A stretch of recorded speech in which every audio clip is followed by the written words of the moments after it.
It is always great to catch up with Pirate football alumni, and one of the ones that has really made a mark in the coaching ranks in recent years is Joe Sloan. And it's great to have him on the Patrick Johnson Show. A lot to get into with him. Hey, Joe, thanks for taking a few minutes with us. Well, I appreciate you having me, Patrick. Always excited to talk to former East Carolina people. Yeah, well, now at LSU as the quarterback coach. Let's just start there. I mean, there's a million things to talk about, but how's it been settling into Baton Rouge, and how excited are you all for the start of the season? Man, it's been awesome. It's Coach Kelly's been great.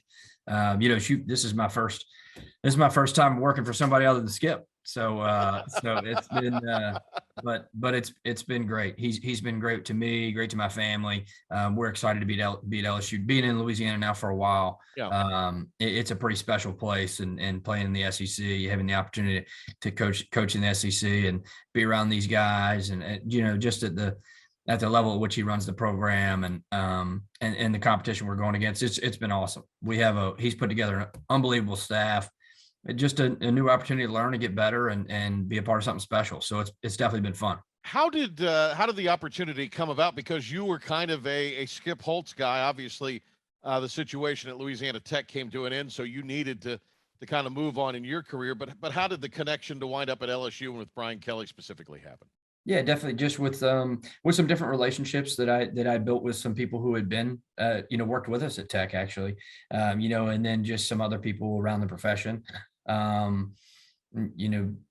me in front of Coach Kelly, or my name in front of Coach Kelly. Then we got a chance to visit a little bit on the phone a few times, and I think just some natural connections in this state, and just the recruiting tradition in the state and how important that is. I think that definitely helped get my foot in the door, and then we just kind of hit it off a few times a couple times on the phone and then in person.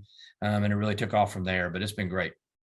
A little bit on some of the guys you're working with. Miles Brennan missed last year with an injury, and just some of the other guys that you have you're going to be working with this year. And how do you see that quarterback room and competition playing out potentially? Yeah, so we have four really talented guys here. So it'll be a fun August camp. We had an opportunity in the spring just to really implement the offense, Coach Denbrock's offense, who was at Cincinnati for the last little bit. So some East Carolina fans will be familiar with that. And then just implementing that and giving those guys an opportunity to learn that, and then we'll see. You got Garrett Nussmeier and Jaden Daniels and Miles Brennan and Walker Howard, all those guys coming back, after really getting their feet on the ground in the spring and now in the summer, and an opportunity to really run into August and see who gives us the best opportunity to win. I mean, that's the number one thing is out of the quarterback room for us for that position to put our team in the best position to win on Saturdays. We'll see. It'll be a fun August. There'll definitely be some hard decisions, but everything's going to be about making sure that we put LSU in the best position. So it'll be exciting. Got a lot of talent in the room. Coach Joe Sloan with us here. He's the LSU quarterback coach, Pirate football alum. Was with Skip Holtz at Louisiana Tech. It's great to have Joe with us here, and we'll talk a little Skip Holtz and some ECU stuff in just a little bit.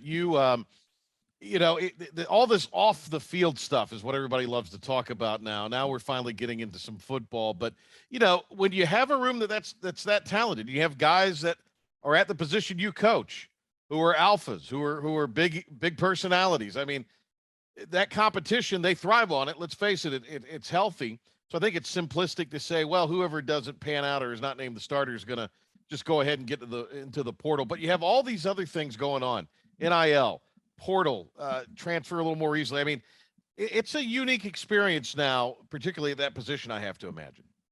Yeah, I think these guys have done an awesome job of really working together, cheering for each other, having the opportunity to really build a relationship with each other. They've been awesome in the room. I tell you, I can't commend them enough. It's been fun to coach them. Just because from the outside in, I mean, everybody wants to know who's going to be the guy, and they all want to be the starting quarterback at LSU, and they should. But I think they've done a really good job working together. So we've been able to avoid a lot of those different situations and the pulls from outside. But that's been good. And those things naturally happening in college football nowadays, and we deal with them as they come. But right now we're just focused on just making each guy in that room the best they can be, and putting them in a situation to where they can be their absolute best, and that's going to make us better. We always hear, about Florida and Texas, rightfully so, and Georgia as some of the hot recruiting bases, but Louisiana football, I mean, it's its own thing too, in a way. Yeah, it's pretty strong. It's just in my opinion, just being here now over the last 9 years, just some really special players, really talented players. I think, you know a lot of them. I mean, there's a ton of them playing on Sundays right now. I mean, just when you talk about Odell Beckham, Andrew Whitworth, Jamar Chase, Justin Jefferson, Clyde Edwards-Helaire, Leonard Fournette, you go on and on and on. I mean, there's just a lot of talented guys here. It's a special place. And I think what's really unique about this, and I would attribute a little bit, some similarities to the eastern part of North Carolina. It's tight knit, it's loyal. It's there's a lot of pride here in the state, and there's a unique culture. And I think that really bonds everybody together. And I think that's what creates a lot of some opportunities for some special teams and for guys to be playing for something bigger than just themselves. And I think that's a special thing about LSU. That's why you've seen a lot of the success over many years. Is you take talented players who are prideful about putting on purple and gold and playing for this state, and you put them together, and you see a lot of magic happen from there. So I'm excited about that. I know Coach Kelly's been making that a huge emphasis and focus. So we're excited about that moving forward to continue to build on that. But there's no doubt about it now. I mean, you talk about some of the other states, maybe just from a population standpoint. Right. But pound for pound with talent that comes out of Louisiana, just some really special, talented football players, some great football programs in high school, and just unbelievable developments going on here. Pirate player one time and now a coach with LSU. Joe Sloan's with us here. Hey, what is the thing about Brian Kelly that you maybe have picked up from him? The thing that surprised you about him? Anything in that realm? Yeah, I think he's an unbelievable communicator. He does a really good job within the organization of making sure you know your job and you know your role, and then put you in a position to go do it. And he expects you to do it. And that's I think that's been really unique, just watching him and how he his consistency on a daily basis with what he wants, the message he wants to get across to the players, and then putting different people in the staff, in a position to where they understand what their job is, and then continuing to just give them the support and understanding of how to execute that role to the best of their ability every single day. And so it's been fun to watch him build this culture amongst the coaching staff and amongst the players. Great learning experience. Let's talk a little bit of kind of about your journey. How'd you wind up at ECU?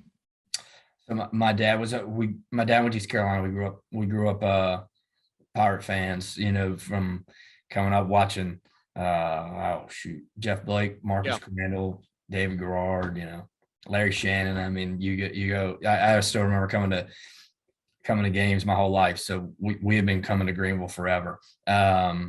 And, then had the opportunity when Skip took over, obviously there were a lot of things going on with the roster and everything else, and had an opportunity to walk on for Skip. Came in and, it really, I don't know that I knew exactly what to expect, but we'll see how this, how this goes. And it really took off. He and the staff and were awesome to me, just in taking care of me and putting me in some different positions to have some roles on the team, through the, obviously sitting in the quarterback room, and then being a down the line guy, but being involved maybe in the scout team or whatever. And that role grew, over time, and ended up getting on the field in a special teams capacity, and holding and doing different stuff like that. But just always just trying to learn. I knew at that point in time I potentially wanted to coach college football. So being around him and his staff and some of the guys we had through there, and I got a chance to learn from. You look at where they've been and where they are now. Just some special men. And sadly, my first coach was Phil Petty, and sadly they're what what happened there a little bit ago, a few days ago, just devastating to hear. But he was one of the men, and Todd Fitch and Donnie Kirkpatrick, who's still there, Shank. It goes on and on. HUD. I mean, Yeah. just men that impacted my life and did a lot of things for me while I was there, but then also have helped me in my career. And been mentors for me. So it was what a great experience. Got an opportunity to just be around some really great players during that time, some really good people. And I think that's what it was all about. And I think, Skip did an unbelievable job there over those 5 years. Just now, I think now being in coaching, that you have more respect for it and understanding of really what he did coming into that program at the time and where it was. And then how it finished off with the back-to-back championships and some of the different players that were there. It was fun, and it was a blast. So I definitely miss it.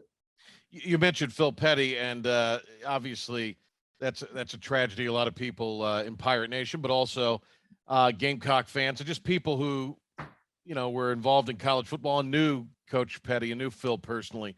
Mhm. Just if you want to maybe elaborate on him. I mean, what a guy, kind of a fun-loving guy, but a heck of a football mind. Yeah, he was awesome. I mean, and he was a young coach. He really connected with us and with the players.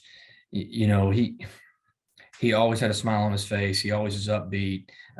You could go talk to him about anything. He had a unique story in growing up and when he was in high school and just some of the different adversity he went through, and how he had climbed. So he was, he really started out obviously as a coach when I was young, but then, kind of as my time at East Carolina came to an end, really became a close friend, and I think probably there's a couple other guys that I would think would say the same. But just a fun-loving guy that always wanted to be around people, loved to interact with people, build relationships. And I think his impact will be felt for a long time. It's a real treat to talk to Joe Sloan here on the Patrick Johnson Show today, quarterbacks coach at LSU and a Pirate football alum. I just want to get this sort of story on your entree or where you decided, all right, I'm going to really start to go all in on this coaching. Mhm. I always heard that even when you were that way down the line quarterback, as you put it, that you were in there you were studying film, but almost kind of doing things from a coaching perspective. You were more of a game planner and kind of helping the coaches in that way. Is there any truth to that Well, story? Like you were in there having coffee with them at 7 a.m. watching film. so game planning would probably be a little bit of a hyperbole, but I will say that. So, Skip and Coach Holtz and Coach Fitch really allowed me my last year, just that's kind of when I really made my decision that I definitely wanted to explore college coaching, and Dwayne Ledford was actually the offensive graduate assistant at the time. And, that was when you had one GA. So, I said, hey, I'd like to start coming up, and I was getting my MBA and doing online classes and a couple night classes. I said, I'd like to come up and start just kind of working a little bit and start to understand what this is about. Right. Because, coaching is all about relationships, and I needed somebody to be able to, call other people and say, hey, yeah, Joe wants to really do this, and he's going to work hard, and et cetera, et cetera. So they let me start coming up there, and I don't know that they maybe knew how much I was going to come up there, but it ended up kind of being an everyday thing, all day thing. And, I was fortunate they allowed me to do that with unbelievable learning experience that year, my senior year, and working with Led. He and I are still close.